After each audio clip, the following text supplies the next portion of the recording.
Good morning, my dear students. Today we are going to do chapter 2 banking. First of all, we have to learn computing maturity value of a recurring deposit account. For that, let a sum of P rupees be deposited every month in a bank for n months.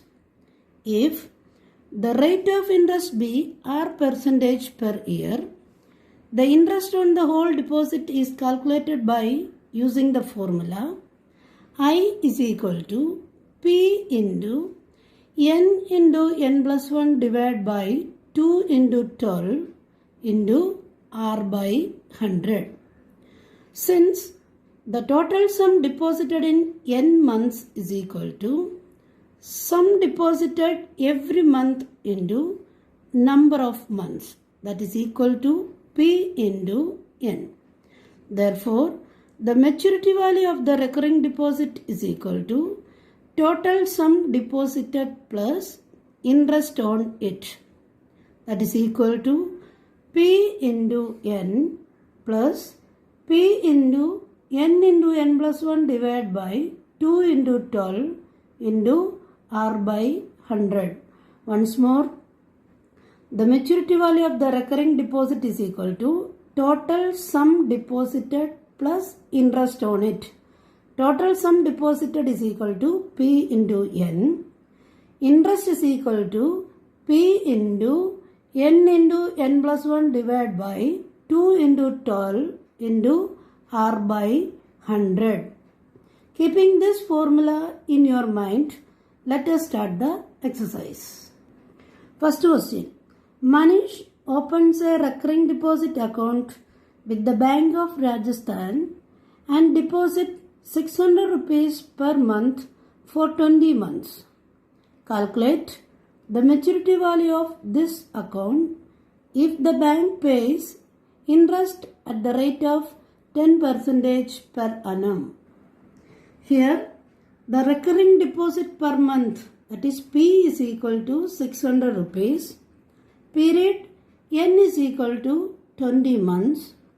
Rate of interest R is equal to 10% per annum. First we have to find out the interest. Interest I is equal to, the formula is P into n plus 1 divided by 2 into 12 into R by 100. That is equal to 600 rupees into 20 into 21 divided by 2 into 12 into 10 by 100 equal to 1050 rupees.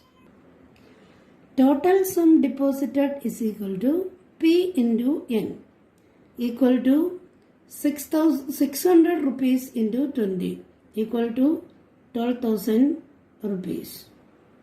Therefore, maturity value is equal to total sum deposited plus interest equal to 12,000 rupees plus 1050 rupees equal to 13,050 rupees.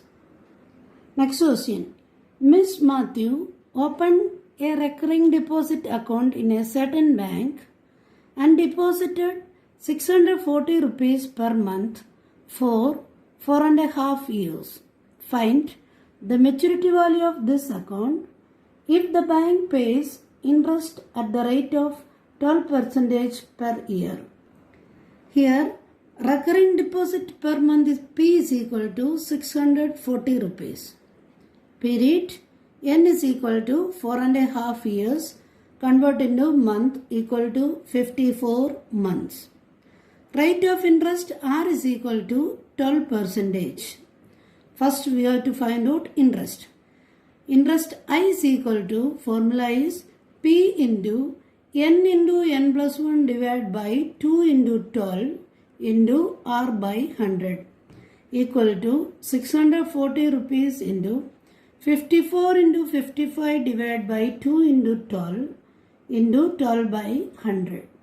So the answer is 9,504 rupees. Now total sum deposited is equal to P into n. equal to 640 rupees into 54 equal to 34,560 rupees. Therefore, the maturity value is equal to total sum deposited plus interest equal to 34,560 plus 9,504 rupees equal to 44,064 rupees. Next question. Ashish deposits a certain sum of money every month in a recurring deposit account for a period of 12 months. If the bank pays interest at the rate of 11% per annum and Ashish gets 12,715 rupees as the maturity value of this account, what sum of money did he pay every month? Here we have to find out the recurring deposit per month. So let the recurring deposit per month P is equal to X rupees. Period N is equal to 12 months. Rate of interest R is equal to 11%. Maturity value is equal to 12,715 rupees. First, interest I is equal to P into N plus 1 divided by 2 into 12 into R by 100 equal to X rupees into 12 into 13 divided by 2 into 12 into 11 by 100 equal to 143x divided by 200. Total sum deposited is equal to P into N equal to X rupees into 12 equal to 12x rupees. Therefore, maturity value is equal to total sum deposited plus interest. Here it is given that the maturity value is 12,715. That is 12,715 is equal to 12x plus 143x divided by 200. Take the LCM is 200. So 2400x plus 143x divided by 200.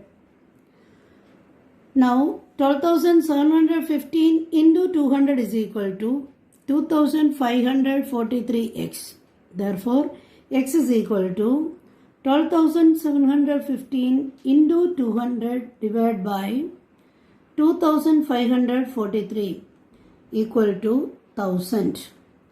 Therefore, the required recurring deposit is equal to 1000 rupees per month. Next question. Puneet has a recurring deposit account in the Bank of Baroda and deposits 140 rupees per month for 4 years. If he gets 8,092 rupees on the maturity, find the rate of interest given by the bank. Here we have to find out the rate of interest. Let the rate of interest be R percentage. Recurring deposit per month P is equal to 140 rupees. Period N is equal to 4 years, that is equal to 48 months. Maturity amount is given as 8,092 rupees.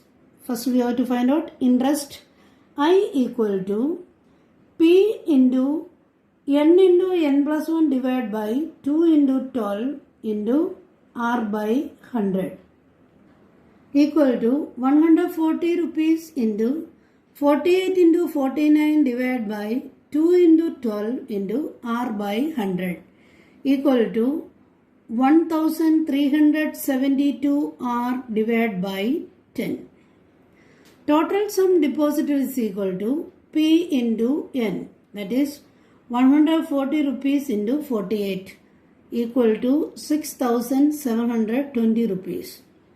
Therefore, maturity value is equal to total sum deposited plus interest, that is 8,092 rupees equal to 6,720 rupees plus 1,372 r divided by 10. 8,092 minus 6,720 equal to 1,372 r divided by 10. 1,372 is equal to 1,372 r divided by 10. Therefore, r is equal to 1,372 into 10 divided by 1,372 equal to 10. That is, the required rate of interest is equal to 10% per annum. Next question. Mr. Gulati has a recurring deposit account of 300 rupees per month. If the rate of interest is 12% and the maturity value of this account is 8,100 rupees. Find the time in years of this recurring deposit account. Here we have to find out the time period. Let the period be n months. Recurring deposit per month P is equal to 300 rupees. Rate of interest R is equal to 12%. Maturity value is equal to 8,100 rupees. First, interest I is equal to P into n plus 1 divided by 2 into 12 into R by 100 equal to 300 rupees into n plus 1 divided by 2 into 12 into 12 by 100 equal to 3 by 2 into n plus 1. Total sum deposited is equal to P into n equal to 300 n. Maturity value is equal to total sum deposited plus interest. That is 8,100 rupees is equal to 300 n rupees plus 3 by 2 into n plus 1. Taking the LCM, 8,100 is equal to 600 n plus, open the bracket here, 3n square plus 3n divided by 2. Then cross multiply. 16,200 is equal to 600 n plus 3n square plus 3n. 16,200 is equal to 603 n plus 3n square. Now make it as the equation, as a quadratic equation. 3n square plus 603n minus 16,200 is equal to 0. Divide all the time by 3. That is n square plus 201n minus 5,400 equal to 0. Splitting the middle term, that is sum is 201 and product is minus 5,400. The two terms are plus 225 and minus 24. So this becomes n square plus 225n minus 24n minus 5,400 equal to 0. That is n into n plus 225 minus 24 into n plus 225 equal to 0. That is n plus 225 into n minus 24 equal to 0. Either n plus 225 equal to 0, then n is equal to minus 225, which is not possible because the time period is not coming as a negative number. Or n minus 24 equal to 0, then n is equal to 24. Therefore, the required time period is equal to 24 months or 2 years. So, I hope today's exercise was clear to you all. Practice the questions. Thank you.